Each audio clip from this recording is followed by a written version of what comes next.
¿Qué tal? ¿Cómo están? Muy buenas tardes. Vamos a continuar.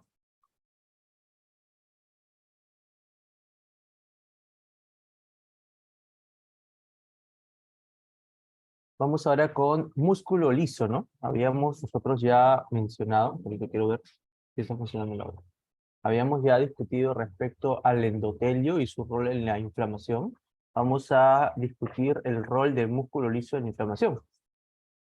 Y comenzamos pues mencionando que lo que se busca durante un proceso inflamatorio es la vasodilatación, ¿no? La vasodilatación. Vamos a ver cómo es que esta molécula que se ha formado a nivel endotelial, que se conoce como el óxido nítrico, favorece la relajación del músculo liso, llevando a la vasodilatación, ¿no? La relajación del músculo liso vascular, principalmente predominio arteriolal, llevando a la vasodilatación, ¿no? Entonces tenemos nosotros aquí una imagen donde se ve un vaso sanguíneo, una arteriola, y tenemos aquí un cuadradito en el que se está señalando la túnica media. En esta túnica media se proyecta para que usted pueda visualizar una de las células que conforman la túnica media, que es una fibra de músculo liso. Esta fibra de músculo liso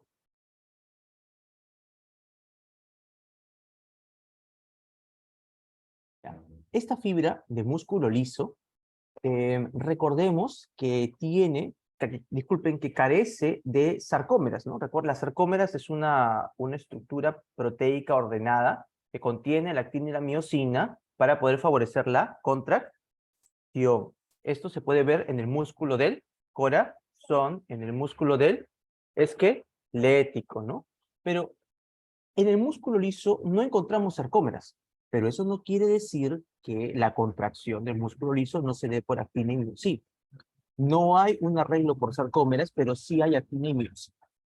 Entonces, lo que se va a buscar es evitar, ¿no? A través del óxido nítrico, evitar que se pueda dar, pues, esta interacción actina-miosina para evitar lo que viene a ser la contracción de este músculo liso.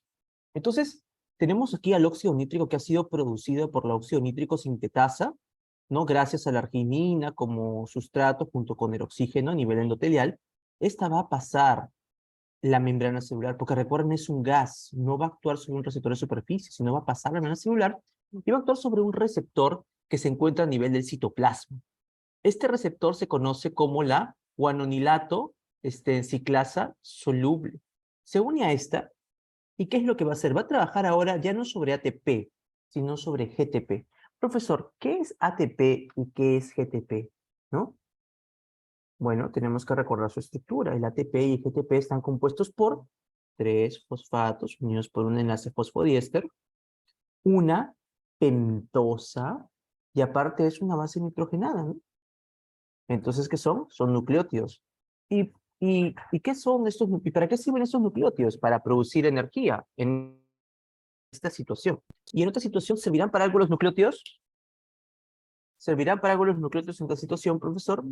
Claro que sí. Sirven para poder formar esta secuencia de nucleótidos que está en el ADN y el ARN para poder codificar la información genética, ¿no? Vemos cómo los nucleótidos tienen doble función, ¿no? Uno, almacenar energía, y dos, utilizarse pues como la biblioteca de los genes, ¿no? Para producir las proteínas, ¿no? Entonces, vamos a ver que esta guanonilato ciclasa soluble, sobre la cual está interactuando el óxido nítrico en el músculo liso, va a agarrar este GTP y lo va a transformar en GMP, pero GMP cíclico, GMP cíclico, ¿ya? Estamos acá en esa situación.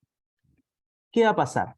Este GMP cíclico, así como lo hacía el AMP cíclico, va a estimular a una proteína quinasa. Profesor, ¿qué es una quinasa? Una quinasa es una molécula que agarra un ATP, le chorea un fosfato y se lo pone a otra proteína. Eso es lo que hace una quinasa. Entonces las quinasas, van a escuchar ustedes, dicen fosforilan proteínas.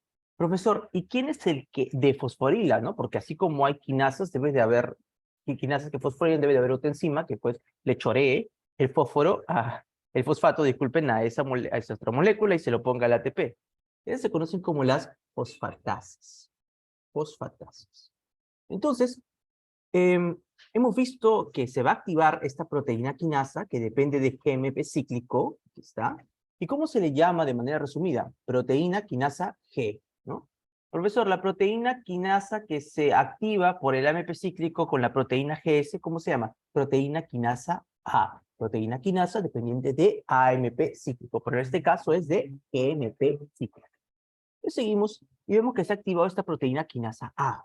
La proteína quinasa A, ahora que se ha activado, va a ir a varios lugares a poder realizar diferentes actividades, que la función obviamente va a terminar siendo relajar el músculo liso. ¿Qué es lo que va a hacer? Uno, va a evitar la liberación de calcio. Y pues, ¿para qué me sirve que evite la liberación de calcio? No tiene nada que ver con contracción. Claro que tiene que verlo. Ya habíamos visto nosotros previamente que, ¿recuerdan ustedes en el músculo esquelético cardíaco y en el músculo esquelético y en el músculo cardíaco, disculpen, se liberaba calcio para poder unirse a la troponina C?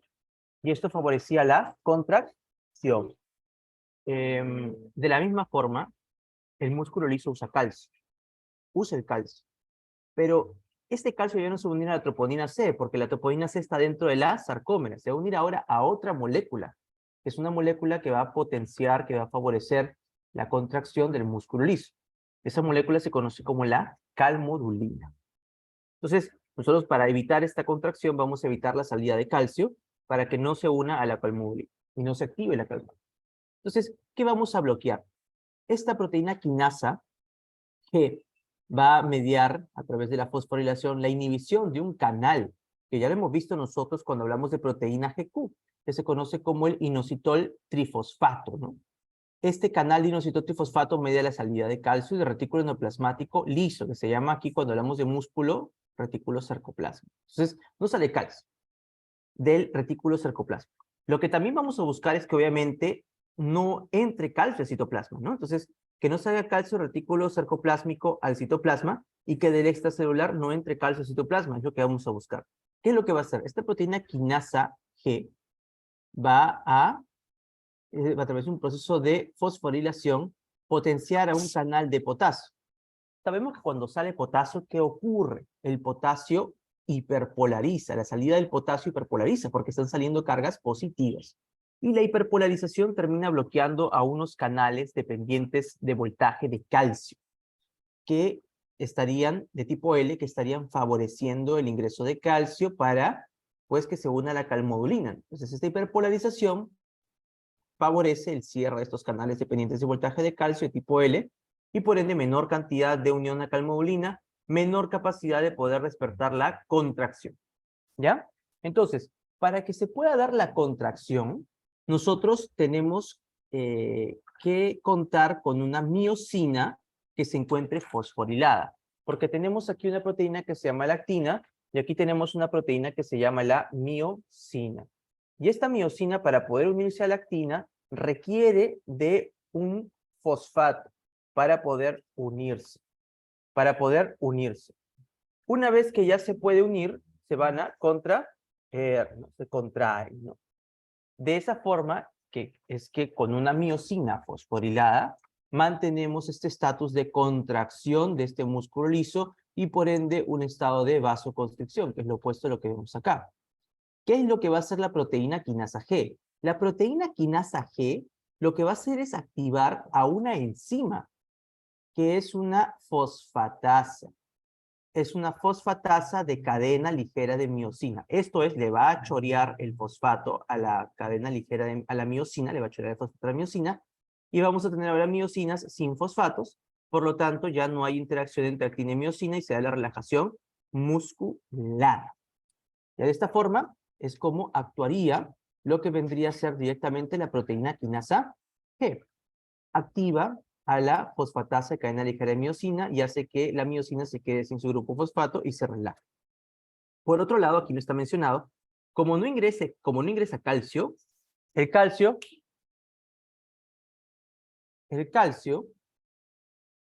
lo que va a terminar generando, lo que ocurriría para que se dé contracción, es que el calcio se una a la calmodulina, imagínense que sea este punterito rojo, y la calmodulina junto con el calcio termina activando al antónimo de la fosfatasa de cadena ligera de miosina, que viene a ser la quinasa de cadena ligera de miosina, que la termina fosforilando y generando contracción. Entonces, al evitar ingreso de calcio, evito que el calcio se une a la calmodulina y evito que esta calmodulina activada me genere fosforilación de miocina y por ende contracción. De esta manera es que evitando estos procesos y activando la fosfatasa de cadena ligera de miocina, tengo la miocina sin fosfato y por lo tanto relajada. ¿Algo más, profesor? Claro que sí. Tenemos también aquí al GMP cíclico. Aquí mencionar que hay una enzima que se llama la fosfodiesterasa de tipo 5. Esta fosfodiesterasa de tipo 5 actúa sobre el GMP cíclico, ¿no? Le quita el ciclado al GMP cíclico y se queda como GMP. Ahora, esta fosfodiesterasa 5 se encarga de disminuir las concentraciones de GMP cíclico. Si disminuyen las concentraciones de GMP cíclico, disminuye la actividad de proteína quinasa G, y por lo tanto se estaría favoreciendo la contracción muscular. Tenemos un medicamento que, por así decirlo, quizás en la televisión deben de haberlo escuchado, que se conoce como el sildenafil, o conocido como Cialis, Cialis, ¿no? En Estados Unidos, en Gringolandia, y en lo que viene a ser el Perú como el famoso Viagra, ¿no?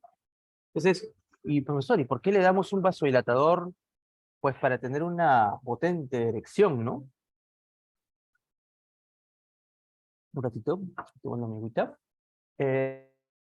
Damos un vasodilatador porque obviamente al bloquear la fosfodiesterasa 5 estaríamos potenciando el GMP cíclico en el músculo liso y estaríamos relajando los vasos musculares.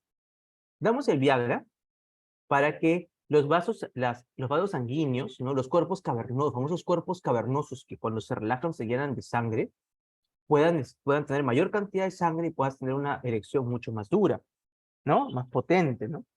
Ahí está llegando sangre, ¿no? Es por eso que a veces cuando estás ahí tranquilito, es una erección, late, ¿no? Está ahí como un relojito, ¿no? Ahí latiendo, ¿no? Hacia arriba, ¿no? Hacia el costado, ¿no? Como sea, ¿no? Pero este sildenafilo se encarga de bloquear esta fosfodiesterasa 5 y este GMP cíclico aumenta y potencia la relajación del músculo liso, ¿no? De esta forma es que los abuelitos pues, pueden acceder a una erección, ¿no? Decente, ¿no? Y algunos jóvenes, ¿no? Que por ahí, digamos, se sienten un poco, este, eh, arrochaditos, ¿no? Que por ahí a veces el simpático les gana más y no se desarrolla una erección.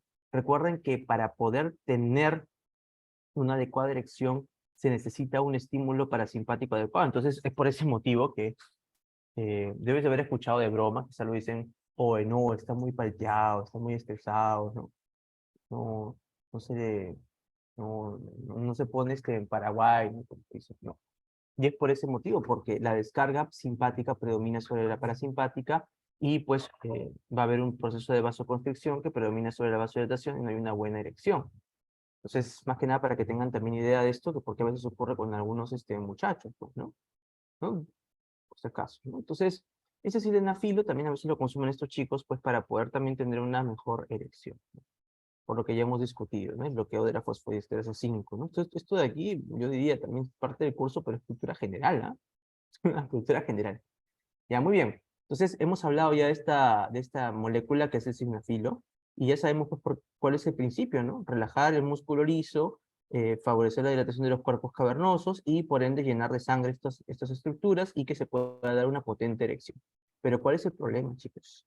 El problema es que esto puede generar, por ejemplo, en los abuelitos, un infarto de miocardio. Doctor, ¿por qué? Imagínate que tengas un abuelito que tiene una ICC de bajo gasto, ¿no? El volumen sistólico se ha caído y le metes un vasodilatador que no solo actúa pues ahí abajo, ¿no? Sino que actúa a nivel sistémico. Haces vasodilatación y disminuye el volumen circulante efectivo. Puedes terminar generando un infarto porque al haber vasodilatación vas a comprometer la llegada de sangre de las coronarias del corazón y puede haber un infarto de miocardio, ¿no? Puede haber síncope, ¿no? Que es la pérdida de la conciencia, ¿no? Porque llega una menor cantidad de sangre al sistema nervioso central. Entonces, por eso algunas señoras a veces, algunas señoritas o señoras, ¿no? O señores que trabajan, digamos, brindando servicios, ¿no?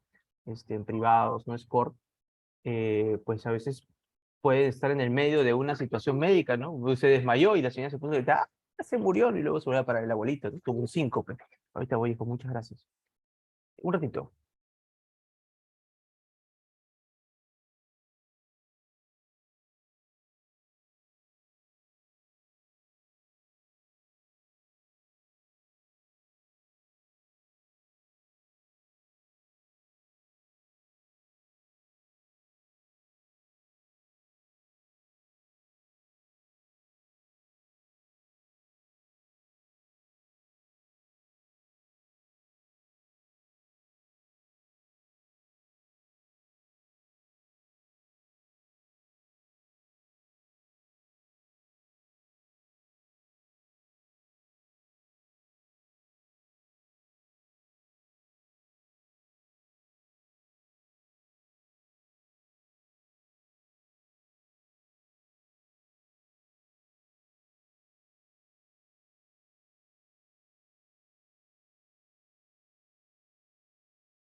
Ya, ok, disculpen. Entonces, habíamos estado comentando que ese es uno de los mecanismos a través del cual pues, podemos tener ciertas complicaciones durante el consumo del sildenafilo, conocido aquí en el Perú como Viagra, en Estados Unidos como Cialis, con los adultos mayores, ¿no?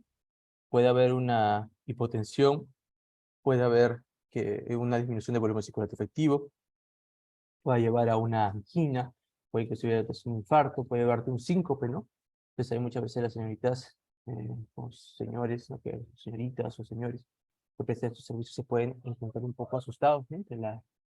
En esta encrucijada, ¿no? De lo que le está pasando a ese señor, ¿no? Entonces, eso es para que lo tengan ahí en consideración, ¿no? Con fines académicos. Y otro dato importante, ¿ah? Vean ustedes, no solo piensen que el sildenafilo se da únicamente pues para tener una erección potente, ¿no? Porque estamos hablando de un efecto vasodilatador. El sildenafilo también se da en otras patologías, por ejemplo, como la hipertensión pulmonar que vamos a ver ahora en RESPI, o también como lo que vendría a ser la preeclampsia, que es un tema que van a ver ustedes en el penúltimo año, ¿no? ¿No? Para poder generar vasodilatación. El sildenafilo también se da en esas situaciones. Es lo que hemos comentado, ¿no? Es una clase plasmática, produce GMP cíclico, activa, ¿no? Este GMP cíclico a la proteína quinasa G, que termina activando la fosforilasa cadena ligera de miosina. Se remueve el fósforo inorgánico de miosina, favorece entonces, disminuye la interacción actina-miosina y favorece la relajación de la célula y por ende la vasodilatación arteriolar, ¿no? Esto de aquí permite que llegue mayor cantidad de sangre al tejido, ¿no? Eso también explica por qué motivo muchos fisicoculturistas utilizan el óxido nítrico, ¿no? Utilizan el óxido nítrico para potenciar la cantidad de llegada de fluido, la cantidad de llegada de sangre en el músculo esqueleto, ¿no? Estamos hablando de fisicoculturismo de una persona sana, pues, ¿no? Entonces, tiene una buena cantidad de volumen circulante efectivo y va a potenciar una mayor llegada de sangre hacia el músculo esqueleto, ¿no? En el caso opuesto, que habíamos estado hablando en el sildenafilo, que se potencia la actividad del óxido nítrico en un paciente que tiene un adulto mayor o que tiene compromisos con volumen circulante efectivo, pues estaría ocurriendo lo que hemos mencionado. Vasodilatación, músculo liso y prostaglandinos. Entonces, aquí es importante que recuerden ustedes que la prostaglandina I2, que es una prostaciclina que viene de la vía de la ciclooxigenasa, la podemos identificar acá, está acoplada, su receptor está acoplado a una proteína GS, va a terminar potenciando a esta enzima que se conoce como la ciclasa, que termina produciendo AMP cíclico. Y el AMP cíclico que va a realizar, va a terminar inactivándote lo que viene a ser a la quinasa cadena ligera de miosina. Entonces ven ustedes aquí la proteína quinasa G se activa a la fosfatasa cadena ligera de miosina y la prostaciclina favorece también la relajación, pero inactivando a la quinasa, ¿no? Inactivando la quinasa cadena ligera de miosina. Entonces evita que se fosforile, ¿no? Cuando aquí el óxido nítrico permite la defosforilación, ¿no? Entonces uno evita la fosforilación y este otro de aquí permite la defosforilación. ¿Aquí está? ¿No? Tienen ustedes aquí prostaciclina I2, ¿no? Actuando sobre su receptor acoplado a proteína GS, potenciando a través de la neurociclasa las concentraciones de AMP cíclico. Y este de aquí también, pues, inactivando la quinasa de cadena ligera de miosina y evitando, por ende, la contracción, ¿no? Lo mismo, vean ustedes aquí, la proteína que es, cualquier molécula que esté acoplada a una proteína GS, vean ustedes que en el citoplasma cómo va a potenciar el AMP cíclico y termina bloqueando la quinasa cadena ligera de miosina. Y ven ustedes aquí, óxido nítrico activa la guanonilato ciclasa que termina potenciando el GMP cíclico y este de aquí termina potenciando la fosfatasa cadena ligera de miosina. ¿Está? Mismo que hemos discutido previamente. Entonces, hasta el momento tenemos nosotros ya una idea de por qué motivo se da la vasodilatación, ¿no? Sabemos ya por qué se da la vasodilatación, ¿no? Un ratito. Por la actividad de óxido nítrico, sabemos que también se da por una mayor actividad de la prostaciclina I2, ¿no? Por ese motivo se da este evento de vasodilatación que favorece una mayor llegada del flujo de sangre hacia el tejido que se encuentra inflamado. Esto, si favorece la mayor llegada de sangre hacia el tejido inflamado, me explica qué cosa, el calor. Y esta vasodilatación también me explica el rubor, porque está rojo, porque está llegando mayor cantidad de sangre. Ya comprendemos desde un punto de vista molecular por qué motivos en estas manifestaciones. Importante para que lo puedan recordar. Y también hasta cierto punto ya comprendemos por qué motivo se da el edema visual. Bueno, esto lo vamos a ver en un ratito, con una cosita aquí en mi caso, un segundito.